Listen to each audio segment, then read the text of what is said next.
All right, we're making good on one of our 2021 wine goals, which was to drink more sherry. All right, welcome back to Drinking It In. I am your host, Chris Casara. We are here to help you know more and drink better. And like I said in the intro, one of our wine goals in 2021 was to drink more sherry.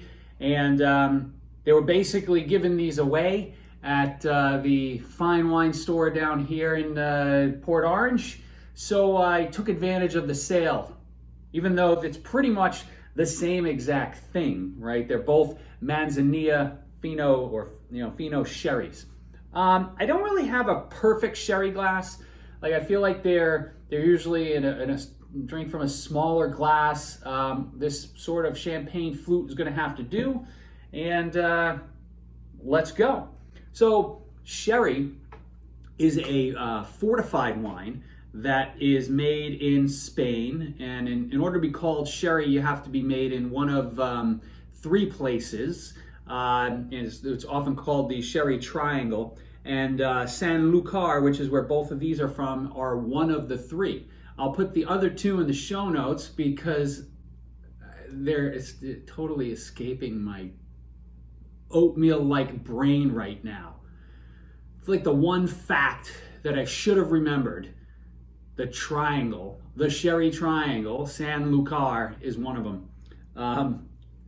Anyway, that's okay. We're not perfect. So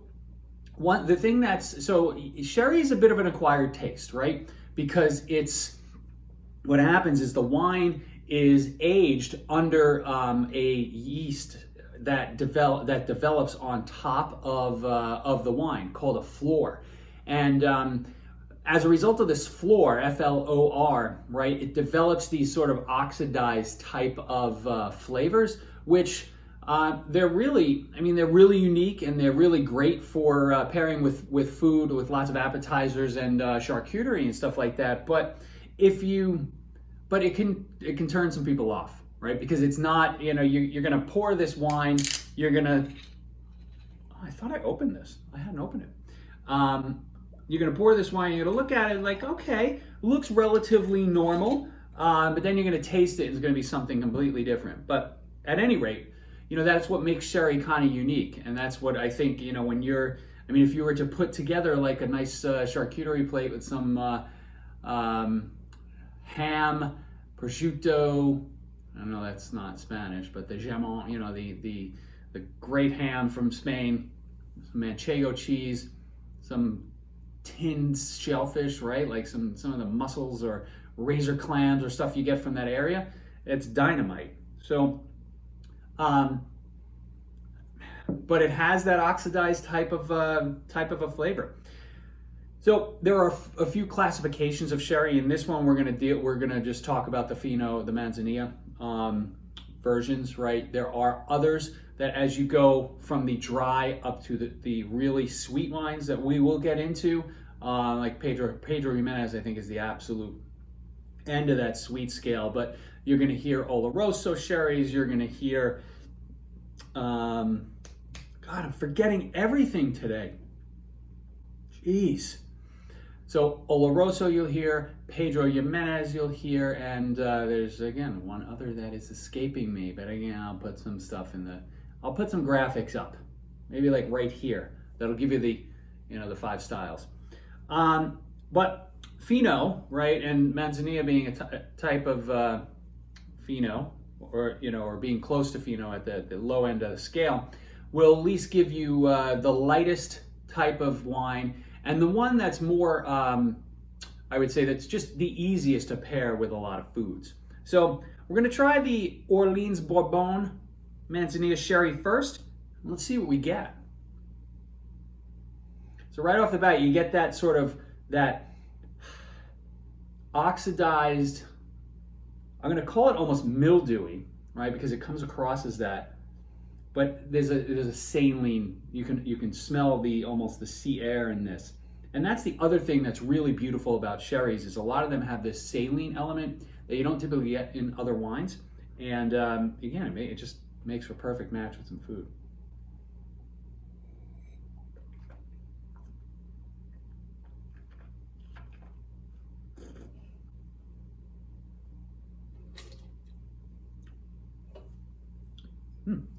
So a lot of the sherries, I probably should have said this beforehand, but there's going to be a figgy, almondy sweetness to it. This one's actually, this is delicious. I've had this bottle before. I'm a little surprised. I don't remember enjoying it this much. There's it comes across a little sweeter than I was expecting, right? So there's almost like a caramel-like type note in it, but really nice, really easy to drink, very nutty, very nutty. So you get that sort of an almond, almost an almond paste in this one. Really cool.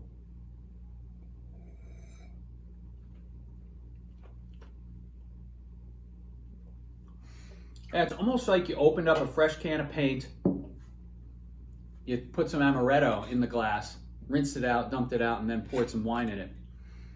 Think about that. All right. So now we're going to look at the Albariza. So this is another Manzanilla from Sanlucar. Again, giving it away. That's the other, I think one of the things that people should take advantage of now is that sherry, aside from being a really key part of the Scotch market or whiskey market in general, but Scotch more so, right? Where you'll see a lot of terms about sherry finished whiskey, like the casks, right? They're making sherry as much as possible, and then they're shipping it around, shipping the barrels, the used barrels all over the world because they're used in whiskey making. And right now the sherry industry, like we need to be drinking more sherry, right? Because right now they're making wine, but it's not something that's really in fashion right now. So I'm going to start a crusade. We're starting the crusade to get you to drink more sherry, or at least give it a try. Let's see what this one tastes like, smells like.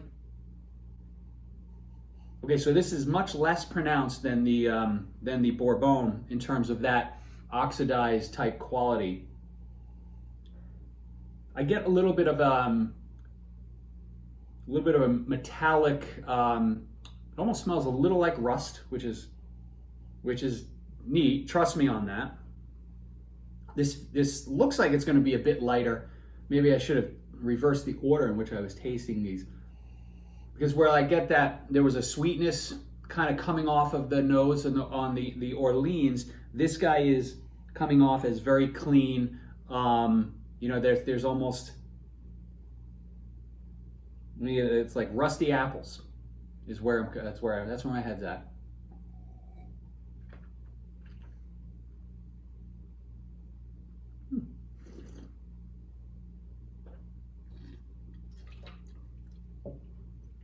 That's interesting. I came across with a little, like I was chewing on a rubber bike tire. It has a little Riesling characteristics in that aspect. This one is very much, so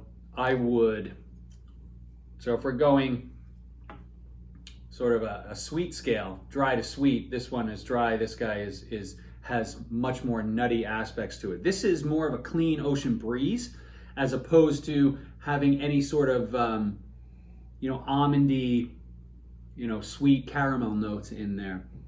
So very, very different, actually, which is interesting because they are from the same, very same region, same process, same classification.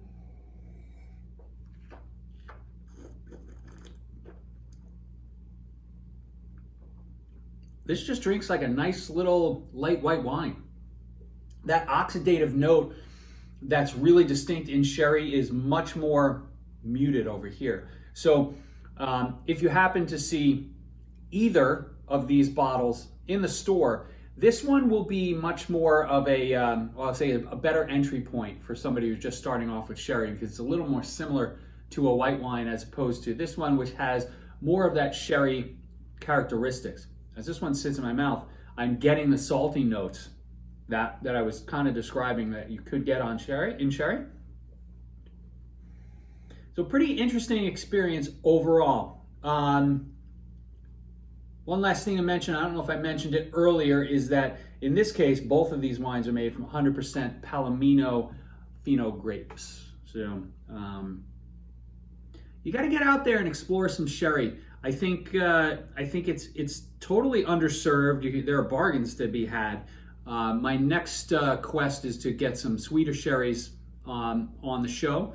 so that you can really see the breadth of the styles, and we'll go from there. But until then, cheers and enjoy your summer, folks. Not sure I loved how that episode went, but we're going with it.